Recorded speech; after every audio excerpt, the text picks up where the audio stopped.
ওয়া বারাকাতুহু।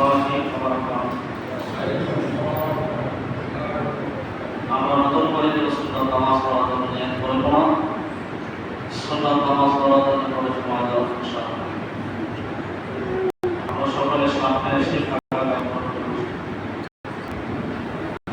আলহামদুলিল্লাহ নাহমাদুহু ওয়া নাস্তাঈনুহু ওয়া নাস্তাগফিরুহু ওয়া নু'মিनु বিহি ওয়া নাতাওয়াক্কালু আলাইহি ওয়া না'উযু বিল্লাহি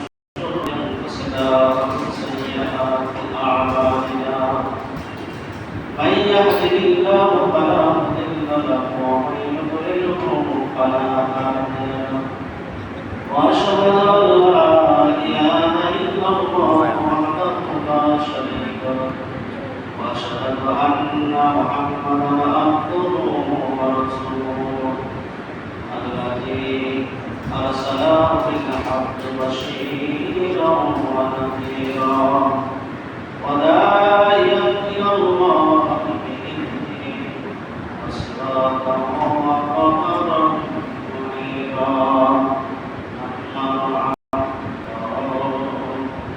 بالله من الشيطان الرجيم بسم الله الرحمن الرحيم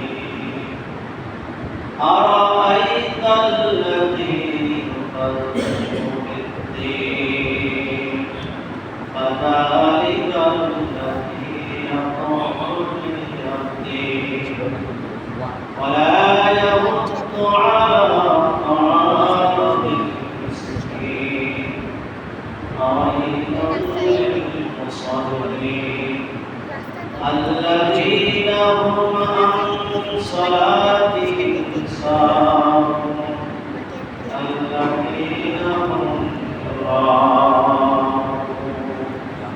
ويمنعون الماعون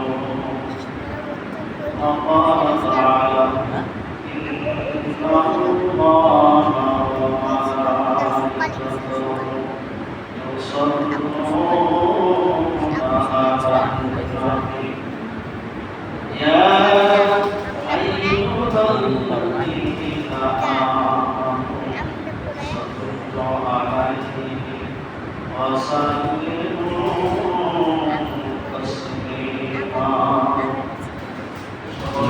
اللهم صل على محمد وعلى آل محمد كما صليت على إبراهيم وعلى إبراهيم إنك حميد مجيد اللهم بارك على محمد وعلى آل محمد كما باركت على إبراهيم وعلى آل إبراهيم إنك حميد مجيد الحمد لله সমস্ত প্রশংসা মহান রব্বুল আলামিনের জন্য যে আল্লাহ পাক রব্বুল আলামিন আমাদেরকে দুনিয়ার সমস্ত কাজকর্ম ছেড়ে দিয়ে রমজানকে দূরে সরে রেখে পবিত্র জুমার দিন সপ্তাহে শ্রেষ্ঠ দিন করে মানুষের হজের দিন এই দিনে আল্লাহ তাআলা দিনের বরকত আসার আসার তৌফিক দান করেছেন। আমরা সকলে অন্তর থেকে শুকরিয়া আদায় করি বলে আলহামদুলিল্লাহ। তার সকলে শুকরিয়া আদায় করে বিশ্ব নবী মুহাম্মদ রাসূলুল্লাহ সাল্লাল্লাহু আলাইহি ওয়াসাল্লামের উম্মত হিসেবে আমরা দুনিয়াতে আসতে পেরেছি। আল্লাহ তাআলা আমাদেরকে কবুল করেছেন, এতে আবার শুকরিয়া আদায় করি বলে আলহামদুলিল্লাহ। আল্লাহ তাআলা নবী মুহাম্মদ সাল্লাল্লাহু আলাইহি ওয়াসাল্লাম বলেছেন, আল্লাহ পাকের বান্দা আল্লাহর নিয়ামত পেয়ে যত বেশি থেকে বেশি নিয়ামতের শুকরিয়া আদায় করবে আল্লাহ তাআলা আল্লাহ দুনিয়া আখিরাতের নিয়ামত বাড়াই দিবেন। সুবহানাল্লাহ। যারা নিয়ামতের শুকরিয়া আদায় করে না তাদের কাছ থেকে ধীরে ধীরে নিয়ামত ছিনাই নেওয়া হবে না। আমরা সর্ব অবস্থায় আল্লাহ পাকের শুকরিয়া আদায় করব। আল্লাহ পাক আমাদের খুশি হয়ে যাবেন। সুবহানাল্লাহ। আমরা মসজিদে নামাজ পড়ার উদ্দেশ্যে এসেছি। পৃথিবীর মধ্যে সবচেয়ে উত্তম জায়গা, শ্রেষ্ঠ জায়গা মসজিদ আল্লাহর ঘর। সুবহানাল্লাহ। এই মসজিদ আল্লাহর ঘরে আল্লাহ তাআলা আমাদেরকে নিয়ে এসেছেন এবং পৃথিবীর সমস্ত সৃষ্টির মধ্যে সবথেকে শ্রেষ্ঠত্ব আল্লাহ তাআলা দিয়েছেন ইনসানকে, মানুষকে। সুবহানাল্লাহ, মানুষ সবচেয়ে সৃষ্টির মধ্যে শ্রেষ্ঠ জাতি এবং সবচেয়ে সুন্দর করে। সুবহানাল্লাহ, লাকাদ খালাকনাল ইনসানা ফি আহসানি তাকওয়িম। আল্লাহ তাআলা মানুষকে শ্রেষ্ঠত্ব দিয়ে সৃষ্টি করেছেন এবং সৌন্দর্য দিয়ে সৃষ্টি করতে পেরেছেন। মানুষের মতো সুন্দর সৃষ্টি আল্লাহর জমিনে, আকাশে, পৃথিবীর মধ্যে কোথাও আর এত সুন্দর সৃষ্টি আল্লাহর নাই। সবথেকে সুন্দর হলো মানুষ। আর এই সুন্দর মানুষের জন্য আল্লাহ তাআলা জান্নাত এবং জাহান্নাম তৈরি করে রেখেছেন। মানুষের রাস্তা হলো দুইটি, আসহাবুল ইয়ামিনি ওয়া আসহাবুশ শিমাল। একটা আল্লাহর পথ আর একটা হলো শয়তানের পথ, সীমা লঙ্ঘন পথ। যারা নিজের জীবনটাকে আল্লাহর পথে পরিচালনা করবে তাদের ঠিকানা হবে আল্লাহর জান্নাত। সুবহানাল্লাহ। আর যারা সীমা লঙ্ঘন করবে, শয়তানের পথে তাদের জীবন পরিচালনা হবে, তাদের পরকাল ঠিকানা হবে জাহান্নাম। আল্লাহ পাক রব্বুল আলামিন আমাদেরকে সুন্দর বানালেন, শ্রেষ্ঠত্ব দিলেন। আল্লাহ তাআলা আমাদেরকে বোঝার মতো, ভালোভাবে বোঝার মতো একটা অন্তর দান করলেন, মন দান করলেন, ভালো জিনিস দেখার মতো একটা চোখ দান করছেন, ভালো জিনিস শোনার জন্য একটা কান দান করছেন। সবকিছু দিয়ে আল্লাহ তাআলা আমাদেরকে শ্রেষ্ঠত্ব দিয়ে সৃষ্টি করেছেন। আবার এই মানুষগুলোর মধ্যে আল্লাহর কাছে আল্লাহ তাআলার ভাষা অনুযায়ী আমরা সবাই মানুষ হইতে পারি না, সবাই মানুষ থাকতে পারি না। যদিও দেখতে আমরা আকৃতিতে মানুষ, কিন্তু আমাদের কার্যক্রম মানুষের মতো নয়।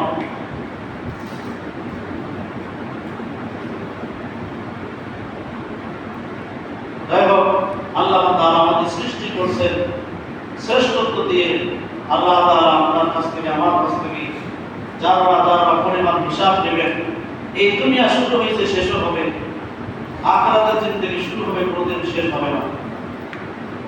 আল্লাহ পাক রব্বুল আলামিন পবিত্র কোরআনুল কারীম তিনি নাযিল করেছেন। বলে সুবহানাল্লাহ, 30টি পারা, কয় পারা? 30 পারা দিয়ে একটা কোরআন নাযিল করেছেন। আর এই 30 পারার মধ্যে আল্লাহ তাআলা 114টি সূরা দিয়ে একটা কোরআন নাযিল করেছেন। সুবহানাল্লাহ, 114 সূরার মধ্য থেকে 107 নম্বর সূরা, কত নম্বর? 107 নম্বর সূরা সূরাতুল মাউন। এই সূরা মাউন 7টি আয়াত আছে। কয়টি আয়াত? মাত্র ছোট ছোট 7টি আয়াতে কালিমা আল্লাহ তাআলা নাযিল করেছেন।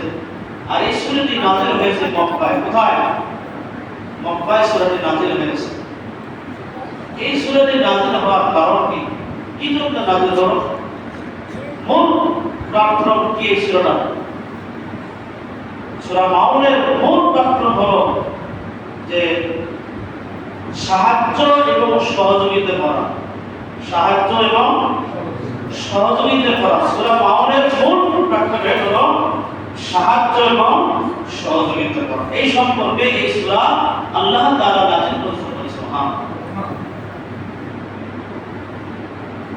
আল্লাহ রাব্বুল আলামিন পবিত্র কোরআনুল কারীমে সূরা মাউন 7টি আয়াতের কালিমা নাযিল করলেন, নবীজির সঙ্গে কথা বললেন। আল্লাহ তাআলা নবীজিকে জিজ্ঞাসা করতেছেন, আরাআইতাল্লাযী ইউকাযযিবু বিদ্দীন। আল্লাহু আকবার। আল্লাহু আকবার বলেন, নবী আপনি কে গেছেন অথবা আপনি কে এদেরকে চেনেন? আপনি কে এদের সম্পর্কে জানেন অথবা আপনার কি এদের সম্পর্কে ধারণা আছে? এরা কারা? ইউকাযযিবু বিদ্দীন, এরা পরকালকে বিশ্বাস করে না, অবিশ্বাস করে। এরা পরকালকে মিথ্যা মনে করে। এরা পরকালকে বিশ্বাস করে না, মিথ্যা মনে করে, আখিরাতকে বিশ্বাস করে না, মিথ্যা মনে করে। এরা কবরের আযাবকে বিশ্বাস করে না, মিথ্যা মনে করে। এরা হাসরের দিনের বিচারকে মিথ্যা মনে করে, বিশ্বাস করে না। জান্নাত জাহান্নামকে বিশ্বাস করে না, কবরের আযাবকে বিশ্বাস করে না। আল্লাহ রাব্বুল আলামিন বলেন, হাবিব আরাইতাল্লাযী ইউকাযযিবু বিদ্দীন, আপনি কি এদের বিচ্ছেদে অথবা এদের সম্পর্কে আপনার কোনো ধারণা আছে? এরা হলো সমস্ত ব্যক্তি, এরা পরকালকে অস্বীকার করে, অবিশ্বাস করে, মিথ্যা মনে করে। আল্লাহ রাব্বুল আলামিন বলেন, ফাযালিকাল্লাযী ইয়াতুউল ইয়াতীম, আর এই সমস্ত লোকরা কি করে? তারা ইতিমকে কি করে? ইতিমের সঙ্গে খারাপ আচরণ করে, খারাপ ব্যবহার করে, ইতিমের মাল আত্মসাৎ করে। এরা কি করে? সময় মতো সব কিছু বুঝাই দিয়া ইতিমকে গলা ধাক্কা দিয়া, অপমান করিয়া, লাঞ্ছিত বঞ্চিত করিয়া, খারাপ আচরণ করিয়া তাদের বংশ থেকে, তাদের বাড়ি থেকে, তাদের প্ল্যাটফর্ম থেকে ইতিমকে গলা ধাক্কা দিয়ে বাহির করে দেয়। বলে নাউযুবিল্লাহ। আল্লাহ তাআলা বলেন, হাবিব ফাযালিকাল্লাযী ইয়াতুউল ইয়াতীম, এরা ইতিমদের সঙ্গে খারাপ আচরণ, খারাপ ব্যবহার করে, করিয়া তারা কি করে? তাদেরকে গলা ধাক্কা দিয়ে বাড়ি থেকে বাইরে করে দেয়। আল্লাহ তাআলা বলেন, হাবিব এরা এটা কেমন করে? এরা আখিরাতকে অবিশ্বাস করে, এরা পরকালকে মনে করে, এই জন্য এরা এই কাজগুলো করতে পারে। আল্লাহ রাব্বুল আলামিন বলেন, ওয়ালা ইয়াহুদ্দু আলা তাআমিল মিসকিন। আল্লাহু আকবার। আল্লাহ পাক বলেন, হাবিব ওয়ালা ইয়াহুদ্দু আলা তাআমিল মিসকিন, এরা জীবনে কোনোদিন মিসকিনদেরকে ভালোবাসে না, গরিবদেরকে ভালোবাসে না, অসহায়দেরকে ভালোবাসে না। এরা কখনো মিসকিন করে মিসকিনদেরকে খাওয়ায় না, সহযোগিতা করে না, এবং এরা কখনো নিজে তো করে না অপরকেও মিসকিনদেরকে দান করার জন্য, খাওয়ানোর জন্য উৎসাহিত করে না, ভালো পরামর্শ দেয় না। কেন দেয় না? এরা মনে করে ইতিমকে খাওয়াইলে আমি গরিব হয়ে যাব, ফকির হয়ে যাব, ধন সম্পদ শেষ হয়ে যাবে। মিসকিনকে খাওয়াইলে গরিব হয়ে যাব, ইতিম হয়ে যাব। ও ভাই, গরিব কাকে বলে, ইতিম কাকে বলে? আপনার আমার কলিজা টুকরা নবী হযরতে মুহাম্মদ রাসূলুল্লাহ সাল্লাল্লাহু আলাইহি ওয়াসাল্লাম, তিনি নিজেও ইতিম ছিলেন। কারণ আমাদের নবী যখন মা আমিনার পেটে মাত্র 6 মাস, মা আমিনার গর্ভে যখন মাত্র 6 মাস, নবীজি যখন মায়ের গর্ভে ছিলেন 6 মাস, যখন তার বয়স মায়ের গর্ভে, তখন তার পিতা আব্দুল্লাহ মৃত্যুবরণ করেন। আল্লাহু আকবার। মায়ের পেটের ভিতর থেকে নবীজি পিতাকে হারাইছেন। এরপরে জন্ম হওয়ার পর মাত্র 6 বছরের মধ্যে, কয় বছর? মাত্র 6 বছরের মাঝে তার আম্মা জানকে হারাইলেন, মা আমিনাকে হারাইলেন। নবীজি তার চাচার কাছে লালিত পালিত হয়েছেন এবং দুধ পান করেছেন। দুধ মার নাম হলো হালিমাতুস সাদিয়া রাদিয়াল্লাহু তাআলা আনহা। সুবহানাল্লাহ। নবীজি নিজেই ইতিম ছিলেন। ইতিমদের সঙ্গে খারাপ ব্যবহার করলে আপনার আমার পরিণতি কি হবে? কিতাবে এসেছে, বিশ্ব নবী মুহাম্মদ সাল্লাল্লাহু আলাইহি সাল্লাম বলেছেন, কোন ব্যক্তি যদি ইতিমকে অন্যায়ভাবে গালি দেয়, সে যেন আমি নবীকে গালি দিল। কোন ব্যক্তি যদি ইতিমের সঙ্গে খারাপ আচরণ করে, খারাপ ব্যবহার করে, দুর্ব্যবহার করে, সে যেন আমি নবীর সঙ্গে খারাপ আচরণ, খারাপ ব্যবহার, দুর্ব্যবহার করল। আর কোন ব্যক্তি যদি ইতিমকে সম্মান করে, ইজ্জত করে, দান খয়রাত করে, খাওয়ায় দাওয়ায়, সে যদি ইতিমকে মহব্বত করে, সে যেন আমি রাসূলকে স্বয়ং মহব্বত করল। বলে সুবহানাল্লাহ। কিতাবে এসেছে, রাসূল সাল্লাল্লাহু আলাইহি ওয়াসাল্লাম বলেছেন, পৃথিবীর মানুষ তখন যারা ঈমানদার, যারা পরেজগার, যারা মুত্তাকিন, যারা নামাজি ব্যক্তি, কোন একজন আল্লাহর বান্দা ঈমান যদি তার থাকে আল্লাহ সন্তুষ্টির উদ্দেশ্যে কোন ইতিমের মাথায় যদি হাতটা পড়ায় দেয়, এইরকম ভাবে মাথাটা হাতটা দিয়ে সত্যায় চুলগুলা নাড়াচাড়া করে, একটু মাথাটা ঘষে দেয়, আদর করে, মহব্বত করে।